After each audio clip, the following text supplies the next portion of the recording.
Chinese officials have been claiming the epidemic is under control in China, but many cities are going back under lockdown, suggesting a second wave of outbreaks. Why does the world know so little about the virus until it's too late? An internal document issued by the Chinese regime, known as Document Number 3, seems to explain. After China and Russia closed its border, Chinese citizens stranded in between. In order to prevent them from coming in, rewards offered to report anyone who enters the country. An anonymous tip alerting police to discover a nursing home in New Jersey overwhelmed with dead bodies. UK's foreign ministry says the Chinese regime will have some hard questions to answer. This as Beijing comes under growing scrutiny over its handling of the virus outbreak. Welcome to China in Focus. I'm Tiffany Meyer. A Taiwanese politician posted several documents online which suggest a second wave of outbreaks has begun in China. The documents from mainland China are urgent notices for 5 cities and 3 provinces, Hubei, Guangdong, and Hebei. Another notice appears to show one residential block in Wuhan has resumed lockdown because of an asymptomatic case. Authorities in another city in Hubei province have begun checking people's temperatures again after an asymptomatic case was confirmed. An urgent notice from a company in Guangdong says the virus is spreading again in its city and the situation is serious. It tells all employees to return to the company dorm and stay there. These are in addition to lockdowns in 2 districts in a city in Hebei province, which we reported on previously. Yesterday, we showed you the video of people waiting outside a hospital in Harbin City. A new video shows a residential block in the same city being sealed off with iron poles. The person taking the video says it's locked down again. In this video, a lady telling residents her residential block is now locked down. The on-screen text says, "There are no suspected cases in my residential block here in Harbin. I don't know why it's locked down again. This is really too hard for us." In the last 5 days alone, at least 9 businesses caught on fire in China. On the night of April 15th, a factory in Zhejiang province and a market in Hunan province caught fire. On April 14th, an auto parts factory in Jiangsu province, a food company in Hebei province, and a ceramic factory in Guangdong province. On April 12th, a chicken farm in Liaoning province, a warehouse in Hebei province, and a financial building in Guangdong province all caught on fire. On April 11th, a machinery company in Zhejiang province. Many businesses have been hit hard by the CCP virus. One netizen proposed 2 reasons for the fires. Either the businesses can't survive and the business owner wants to claim insurance, or as authorities urge companies to go back to work, since many of them have no customer orders, they just pretend they are working by turning on electric devices like kettles.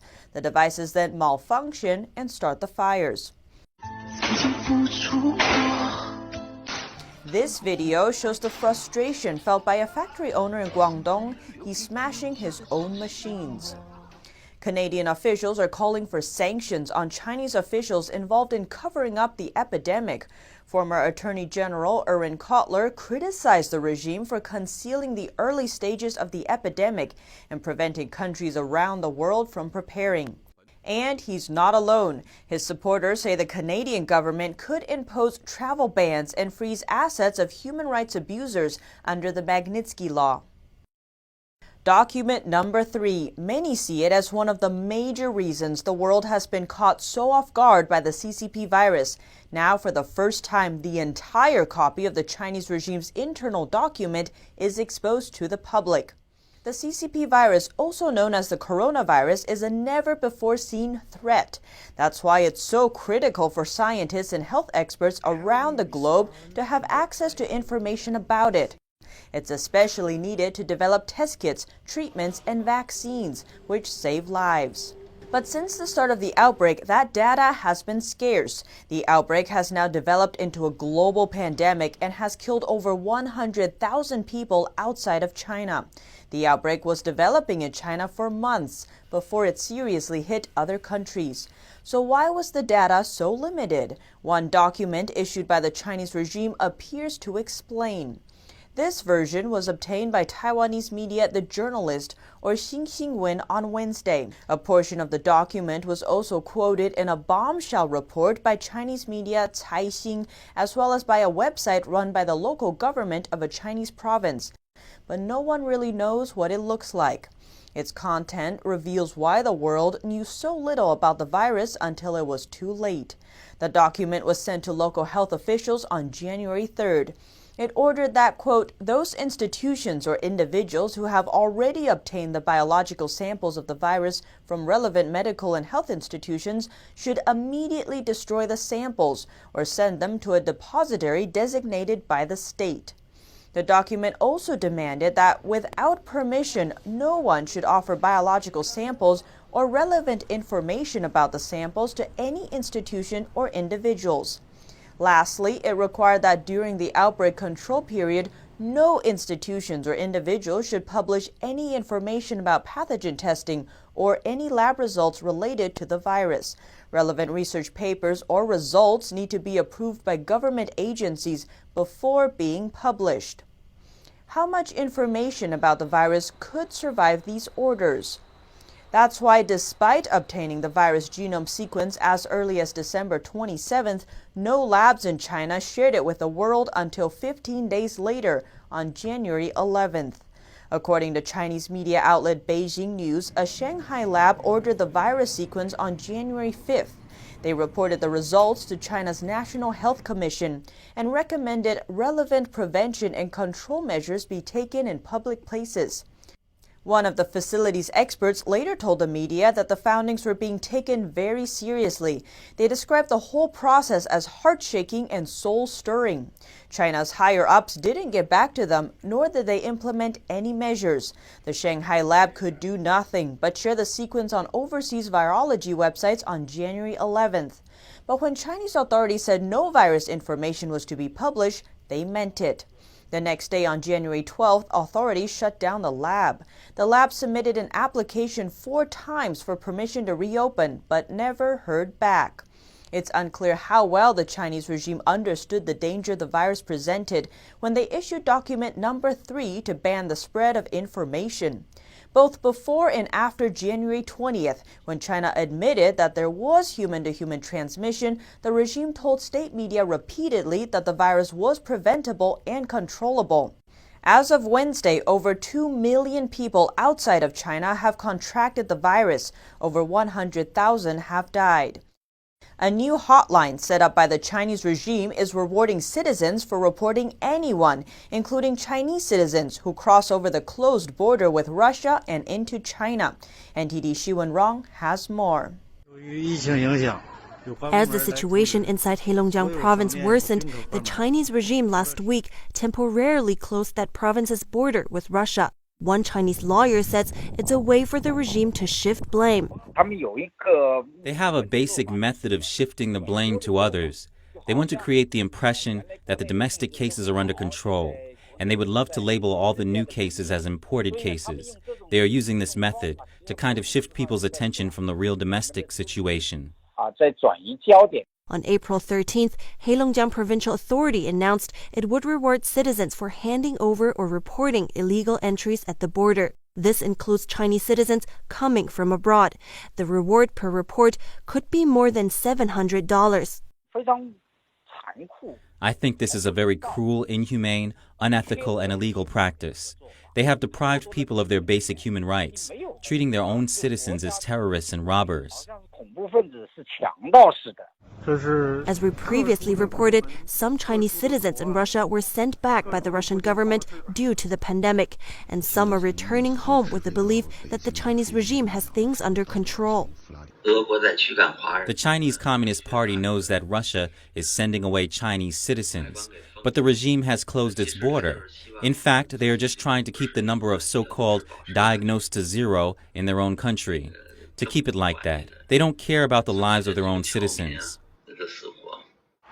Chinese history expert Li Yuanhua said this situation contrasts with democratic countries where governments make every effort to send evacuation planes to China to pick up their own citizens and bring them to safety. You can't ignore everything. The law, the basic rights and dignity of being human. just to combat the pandemic. This is against the law and the moral bottom line. A resident in Harbin, Heilongjiang, agrees. The Chinese regime is irresponsible. They should take the initiative to bring their own people back, and not to wait for another country to send them back. In a video circulating online, a netizen said every day there are Chinese citizens crossing the border who get stuck there. Their tweet said these 31 Chinese citizens were stuck on the street between Russia and China for 12 days. They hope that the regime could arrange something, but in reality, they're wandering around as a result of arrangements made by the Chinese regime. Reporting by Shi Wenrong, NTD News. And UK Foreign Minister Dominic Raab said China will have some hard questions to answer about how the pandemic started. Our UK correspondent Jane Worrell has more. Dominic Raab, standing in for Boris Johnson, said there needs to be a deep dive review into how the outbreak happened in response to a question during the daily press conference. He warned that it cannot be business as usual with China after the crisis. We ought to look at all sides of this and do it in a balanced way. But there's no doubt we can't have business as usual after this crisis, and we'll have to ask the hard questions about how it came about and how it couldn't have been stopped earlier. He said the UK would very carefully look into how the outbreak happened and what could be done to prevent it happening in the future. He said the country would be working closely with its international partners, including the WHO. The UK has said it doesn't have plans to stop funding the WHO, which has come under scrutiny over its ties to Beijing and handling of the pandemic, although a spokesperson said the organisation must learn lessons. The UK is giving $81 million to the WHO. A number of senior Conservative politicians in the UK have been vocal about the Chinese regime recently, saying the state must face a reckoning over how the pandemic was handled. Jane Worrell, NTD News, London. It's been discovered that the Chinese regime is using Facebook to push paid propaganda about the CCP virus outbreak. The ads have been viewed over 45 million times and praised China's response while calling President Trump racist. Chinese state-run media is using paid advertisements on Facebook and Instagram to spread false information, rewrite China's part in the pandemic, and attack President Trump. The ads have been viewed around 45 million times since February 15th. They praised the Chinese Communist Party for its handling of the virus, without mentioning it silenced whistleblowers and destroyed virus samples. One video questions whether the virus actually originated in China, despite Chinese officials publicly admitting it did after pressure from President Trump. The ads also attacked Trump, calling him a racist and saying he mishandled the virus, which they claim could make the U.S. situation worse. The ads ran for months before Facebook flagged them and marked them as political. This means the reach is likely much larger than the reported 45 million views.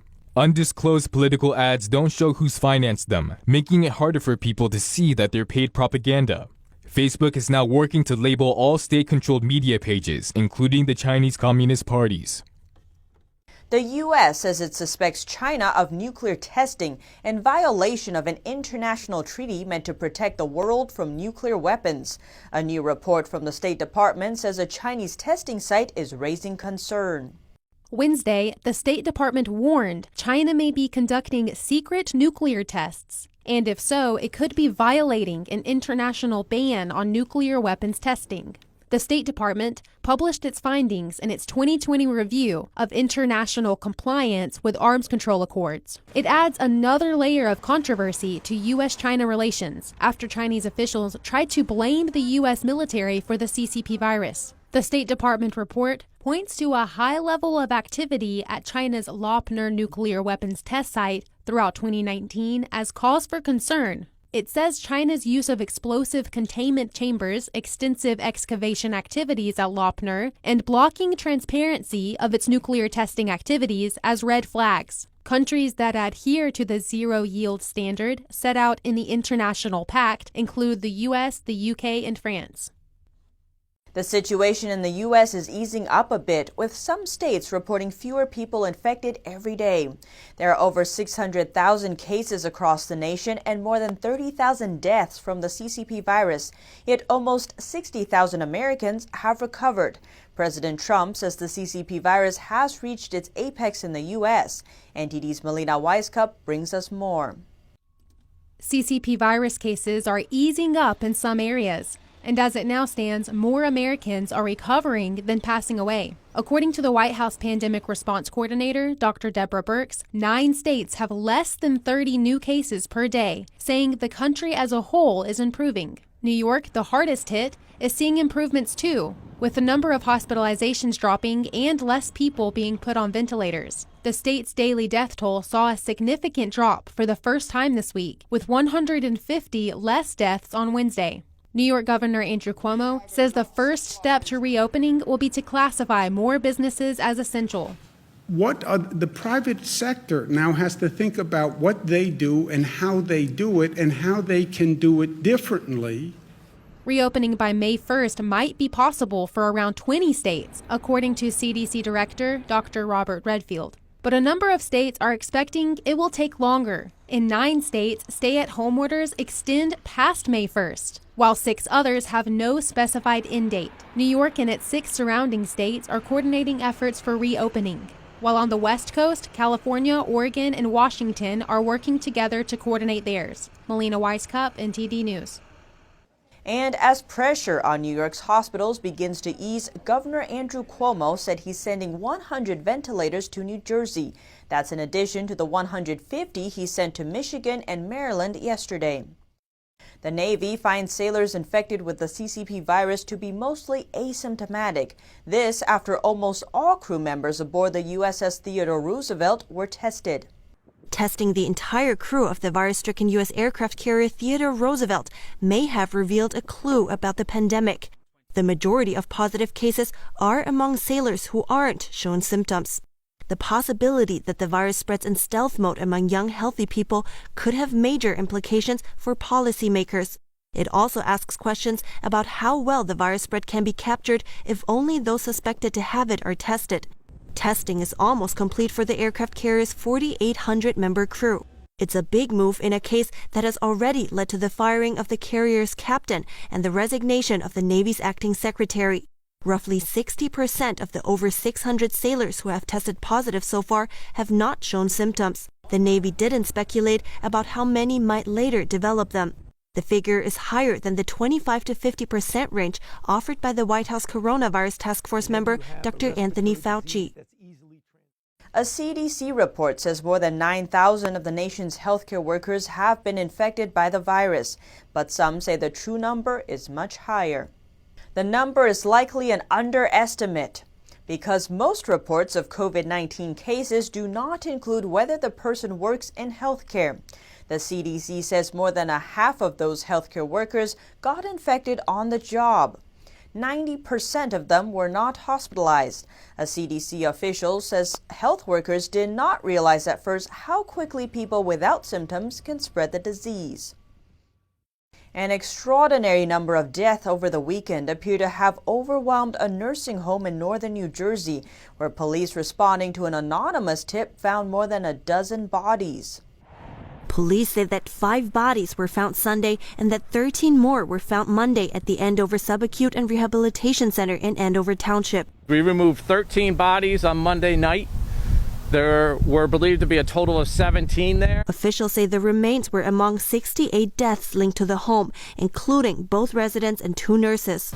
There is a backlog of information and numbers that are being thrown out there, from whether it's coming from inside the facility, from upwards at the state level, down to the local level. The New York Times reported that at least 26 of those deaths were confirmed to be related to the CCP virus. Police say that the nursing home is understaffed and needs protective gear, which it got yesterday.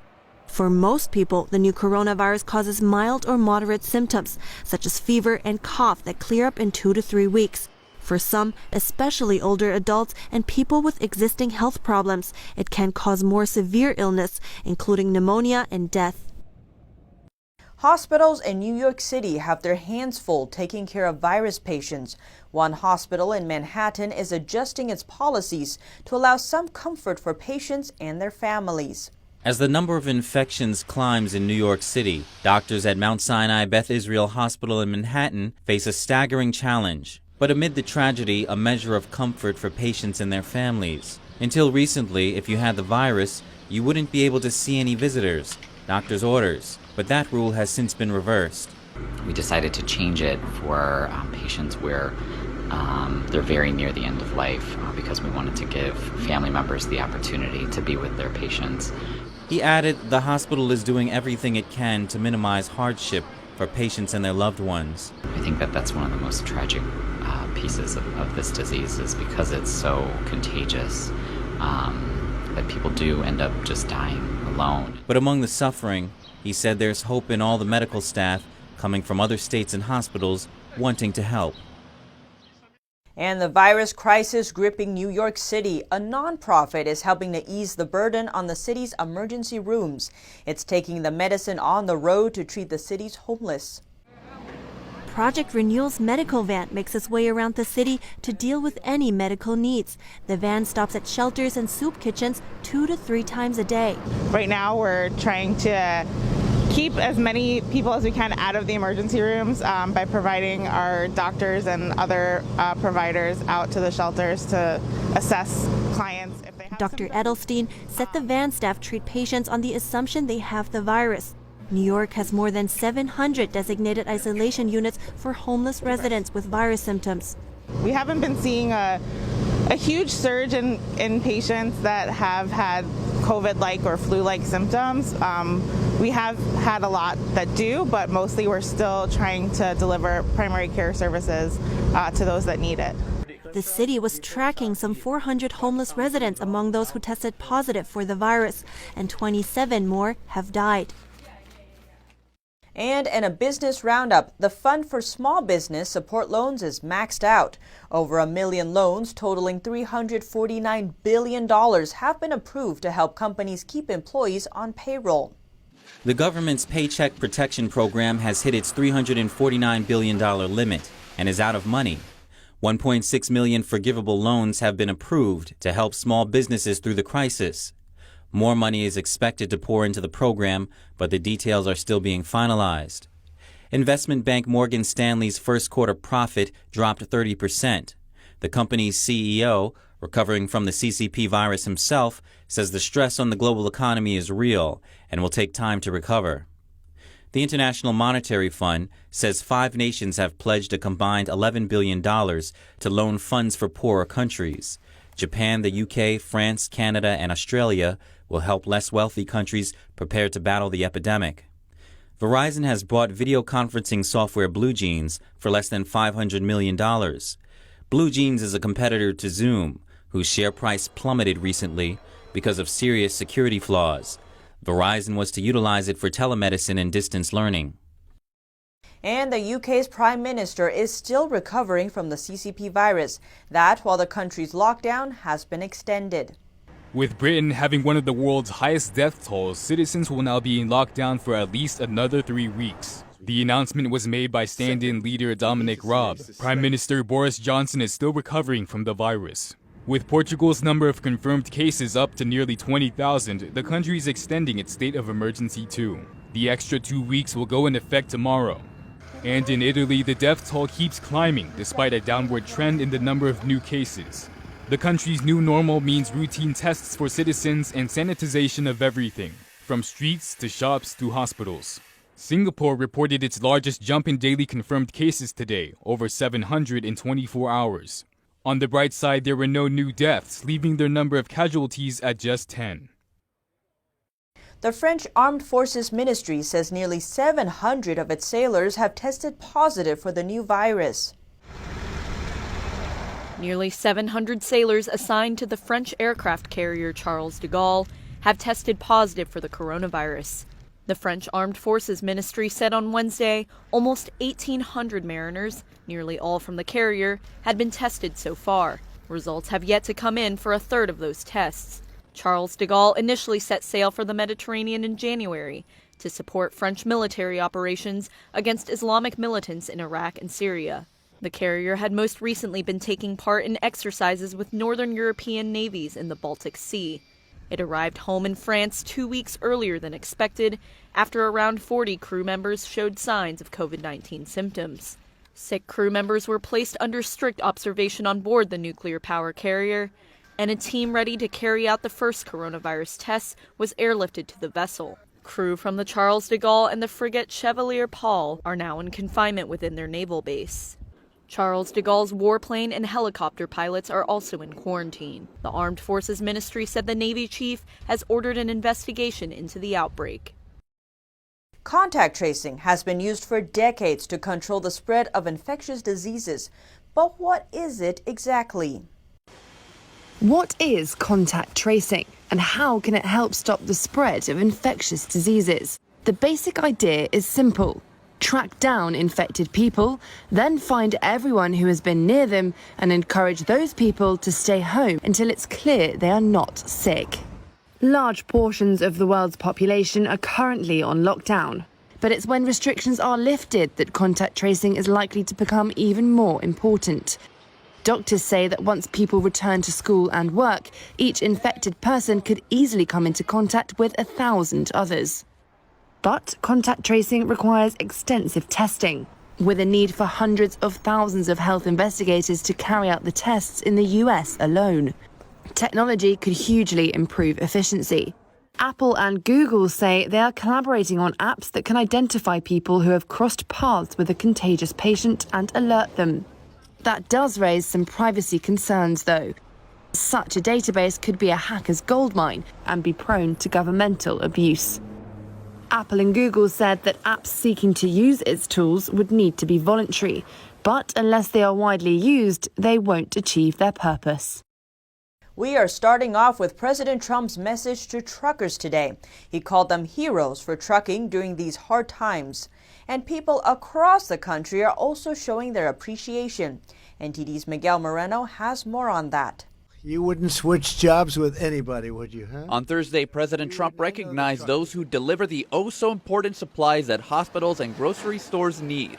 To every trucker listening over the radio or behind the wheel, I know I speak for the 330 million plus Americans that we say, thank God for truckers. Countless others are also cheering for truckers. Good Samaritans across the country have been showing truck drivers their appreciation for their long hauls amid the pandemic. Like Tina Peterson of FedEx, someone gave a hot meal to her and her husband. My husband Dave and I have had a family give us a meal out of the back of their pickup truck at a rest area that they put together for truck drivers. We've received thumbs up from motorists on the highways and have seen people standing on overpasses waving American flags to the passing trucks. The president gave an award to representatives of America's truck drivers at the event. He also pointed to the Paycheck Protection Program for small businesses. The fund is now empty, but he said he's looking to replenish it with $250 billion so truckers get the pay they need. Miguel Moreno, NTD News, New York. Here at China in Focus, we bring you truthful, unbiased reporting. Don't forget to follow us on social media for the latest updates. See you tomorrow.